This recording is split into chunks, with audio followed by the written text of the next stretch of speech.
Salut à tous, j'espère que vous allez bien, c'est Ariel et ici on parle de locks. Vous me l'avez demandé et elle est là. Aujourd'hui on fait une vidéo sur l'histoire des locks. Pour mieux comprendre, il faut qu'on pose le contexte et pour ça on va remonter bien avant ta naissance, ma naissance et la naissance de ce prof qui devrait être à la retraite depuis longtemps. Pour ça il faut qu'on remonte en l'an 2500 avant Jésus-Christ.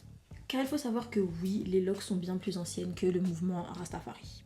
À cette époque-là, partout dans le monde, on portait des locks, mais sous différents noms.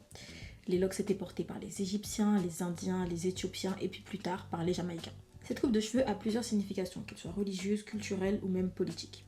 De 2500 à 1500 avant Jésus-Christ, le dieu Shiva et ses disciples étaient décrits dans les écritures comme les Jata, signifiant portant des nœuds de cheveux emmêlés.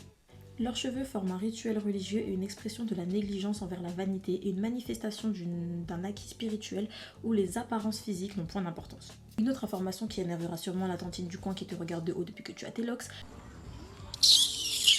Au Sénégal, chez les Wolofs, les coiffures en locks étaient portées par les rois et la classe guerrière des Tiedos. Certains retracent le début des locks à l'arrivée des Indiens en Jamaïque et à certains disciples de Leonard Percival Howell. D'autres pensent que les premières dreadlocks Rasta furent dérivées des locks des Mau Mau, un groupe de rebelles s'opposant contre le colonialisme britannique au Kenya durant les années 50.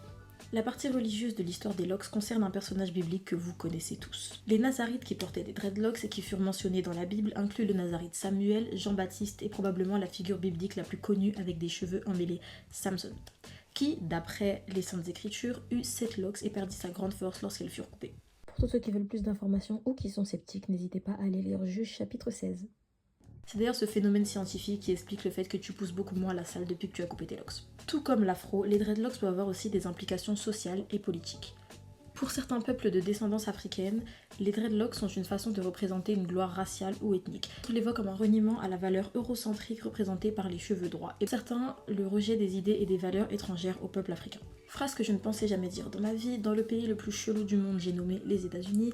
Il faut savoir que la Californie a été l'un des premiers États à interdire l'interdiction de l'afro. Oui, interdire l'interdiction, c'est comme ça qu'ils ont dit.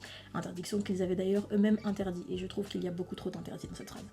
La dernière anecdote, et non des moindres, le port des locks pouvait dans certains cas être associé à une coiffure que les colons jugeaient effrayante, ce qui a ensuite donné naissance à un tas de stéréotypes que nous connaissons bien car ils sont toujours associés aux Africains. Les locks ça pue, les locks c'est sale, ce sont les mêmes stéréotypes que l'on collait aux Africains pendant la ségrégation et après jusqu'à aujourd'hui. Depuis des années on prône une ère de changement pour le cheveu afro et j'aimerais sincèrement pouvoir en être une des initiatrices car je trouve ça extrêmement dommage qu'en 2024 on est encore de la discrimination par rapport à une coupe de cheveux, à une couleur de peau, etc. On sait très bien que c'est pas avec un ou deux influenceurs, quelques vidéos que ça changera. Le combat, il est fait chez vous. En vous en prenant à vous occuper de vos locks, j'espère aussi pouvoir vous donner envie de vous loxer et donner envie à d'autres personnes de se loxer pour qu'on puisse enfin casser tous les stéréotypes qui collent à la peau des loxés. Car oui, il y a des gens qui ont des locks qui ont un travail, il y a des gens qui ont des locks qui ont fait des études, voilà, on n'est pas tous complètement débiles, on n'est pas tous là en bas des bâtiments à fumer du shit, bien que malheureusement certains le soient, mais ça n'a absolument rien à voir avec leur coupe de cheveux. Si tu as déjà entendu un de ces stéréotypes ou que tu l'as déjà dit, je te conseille de t'abonner pour en savoir plus.